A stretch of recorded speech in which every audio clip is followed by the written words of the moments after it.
नमस्कार मित्रांनो, क्राईम मराठी या यूट्यूब चॅनलमध्ये आपलं सर्वांचं स्वागत आहे. मित्रांनो, आज आपण बघणार आहोत आईच्या वयाची बाई, तिला भोगायची घाई, लवकर वरती जाई. ही घटना सांगली जिल्ह्यातील जत तालुक्याच्या ठिकाणी सुरेश पुजारी हे आपल्या कुटुंबासह राहत होते. त्यांना मलेश नावाचा 23 वर्षाचा एक मुलगा होता. मल्लेश हा अविवाहित होता. मल्लेश हा 23 वर्षाचा झाला. तो कोणतेही कामधंदा करत नसायचा. तो रिकामटेकडा होता आणि त्याच्या या रिकामटेकडेपणात त्याच्या डोक्यात वासनेचा खेळ सुरू झाला.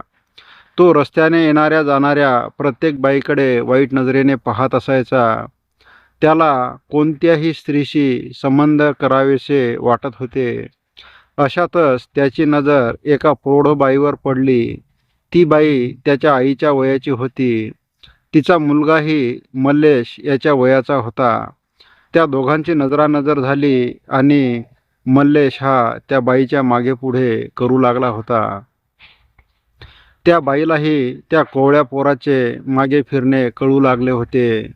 त्याच्या मनात वासनेचा खेळ सुरू आहे हे त्या बाईलाही कळले होते. वास्तविक पाहता तिने त्याला तेथेच रोखायला हवे होते, पण तिने तसे केले नाही. उलट ती त्याला आपल्या घरी बोलावू लागली. त्याच्याही घरी ती जाऊ लागली. तिच्याही मनात त्या मुलासोबत शरीर संबंध करण्याचे विचार आल्यामुळे तीही आपले अंग त्याला दाखवू लागली. त्यालाही तेच हवे होते, त्यामुळे तो तिच्याशी लगाट करू लागला. तिला नको तेथे स्पर्श करू लागला. तिच्याशी अश्लील बोलू लागला. मोबाईलवर अश्लील फिल्म दाखवू लागला. त्या दोघांनीही लाज सोडली होती. याचे परिणाम काय होणार आहेत हे त्या दोघांनाही माहीत नव्हते आणि त्या दोघांचे शरीर संबंध सुरू झाले. वेळ मिळेल तसे ते शरीर संबंध प्रस्थापित करू लागले. कधी कधी ती महिला रात्रभर मल्लेशच्या घरी एका शेडमध्ये यायची आणि रात्रभर त्यांचा नंगापुंगा कार्यक्रम चालायचा. आणि हळूहळू हे प्रकरण त्यांच्या शेजाऱ्यांना माहीत पडले आणि त्या परिसरातील सर्व नागरिकांना मल्लेशच्या आणि त्या बाईच्या अनैतिक संबंधाबद्दल चर्चा होऊ लागली. त्या महिलेचा मुलगा रोहित माने हा गुन्हेगारी प्रवृत्तीचा होता. त्याच्यावर विविध प्रकारचे गुन्हे पोलीस रेकॉर्डमध्ये होती. आपल्या आईच्या वागण्यात झालेला बदल रोहितच्या लक्षात आला. त्याने त्याच्या आईबाबतची परिसरात चर्चा होताना ऐकली आणि एके दिवशी मल्लेशच्या बंद खोलीत ती महिला आणि मल्लेश कामक्रीडा करीत असताना तिचा मुलगा रोहित माने याला समजले. तो त्या रात्री रोहितने त्या घरावर दगडफेक करून आपल्या आईला हाक मारली. आपल्या मुलाचा आवाज ऐकून ती घाबरली. तो शिवीगाळ करीत होता. हे ऐकून मल्लेशचा भाऊ घराबाहेर आला व त्याने शिवीगाळीचे कारण विचारले. तेव्हा तो रोहित माने हा त्याला म्हणाला की मल्लेश हा माझ्या आईच्या मागे लागलेला आहे असे म्हणत तो त्यांना शिवीगाळ करीत होता. हे मल्लेशने ऐकले आणि तो बाहेर आला.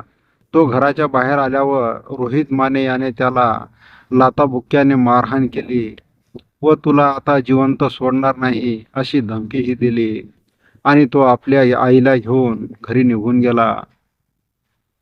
आपली आई मल्लेशच्या घरात झोपते हे आपल्या डोळ्यांनी पाहिलेल्या रोहितच्या मनात मल्लेशच्या विषयी सूड भावना निर्माण झाली. त्याने आपल्या आईला आणि मल्लेशला रंगेहात पकडले होते. आजूबाजूच्या लोकांनीही ते पाहिले होते. त्यामुळे त्याच्या मनात मल्लेशचा काटा काढण्याचा विचार आला.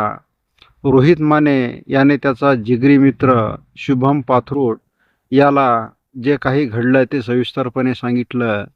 त्यानंतर रोहित माने आणि शुभम पाथरूट हे दोघेही मल्लेश याच्या पाळतीवर राहू लागले. त्याच्याबद्दल संपूर्ण माहिती काढली आणि तो एकटा कधी सापडतो याची ते वाट पाहू लागले. सोमवार दिनांक 9 फेब्रुवारी 2026 रोजी मल्लेशने घरातील सदस्यासोबत जेवण केले. आणि दुपारच्या 4 वाजताच्या सुमारास मल्लेश हा त्याच्या मोटरसायकलने जत या ठिकाणी गेला. त्यानंतर तो घरी परत येत असताना त्यास रोहित माने व शुभम पाथरूड या दोघांनी मार्केट यार्ड येथील पार्वती खन गोडाऊनजवळ गाठले. त्यानंतर त्या रोहितने मल्लेशला बेदम मारहाण केली. त्याला त्या ठिकाणी खाली पाडले व दगड विटा या दोघांनी मल्लेशच्या डोक्यात घातल्या. मल्लेश हा जीवाच्या आकांताने ओरडत होता, हात जोडत होता. पुन्हा परत असे करणार नाही असे तो त्या दोघांना म्हणत होता. पण रोहित आणि शुभम हे इतके त्याच्यावर चिडले होते की त्यांनी मल्लेशच्या डोक्यात दगडविटा घालून त्याचा जागीच निर्घृण खून केला. मल्लेश हा जागीच रक्ताच्या थारोळ्यात पडला होता. ही बाब मल्लेशच्या मित्राने मल्लेशच्या भावास व वडिलांना कळविली. घटनास्थळी मल्लेशचा भाऊ आणि वडील आले. त्यांनी ही घटना जत पोलीस ठाण्यात कळविली. जत पोलीस स्टेशनचे पोलीस पथक हे घटनास्थळी दाखल झाले. त्यांनी मृतदेहाचा पंचनामा केला व मृतदेह पोस्टमॉर्टमसाठी पाठवला. जत पोलिसांनी मल्लेशच्या खुनाबाबतची प्राथमिक माहिती घेतली असता मल्लेशचा खून हा अनैतिक संबंधातून झाला आहे अशी माहिती पोलिसांना मिळाली. जत पोलीस ठाण्यात मल्लेशचा भाऊ याने फिर्याद दिली की रोहित माने व शुभम पाथरूड या दोघांविरुद्ध तक्रार दाखल झाल्याने त्या दोघांना पोलिसांनी अटक केली व पोलिसांनी अवघ्या काही तासामध्येच त्या दोघांची कसून चौकशी केली असता त्या दोघांनी सांगितले, रोहितने सांगितले की माझ्या आईचे मल्लेशबरोबर अनैतिक संबंध होते. त्याला मी विरोध केला असता त्याने ते जुमानले नाही. त्यामुळे मला त्याचा राग आला म्हणून मी त्याला संपवले. पोलिसांनी त्यांना अटक केली असून पुढील तपास पोलीस प्रशासन करीत आहे. मित्रांनो, तुम्हाला हा भाग कसा वाटला याबाबत आपण कमेंट करावे. तसेच क्राईम मराठी या यूट्यूब चॅनलला सबस्क्राईब करावे.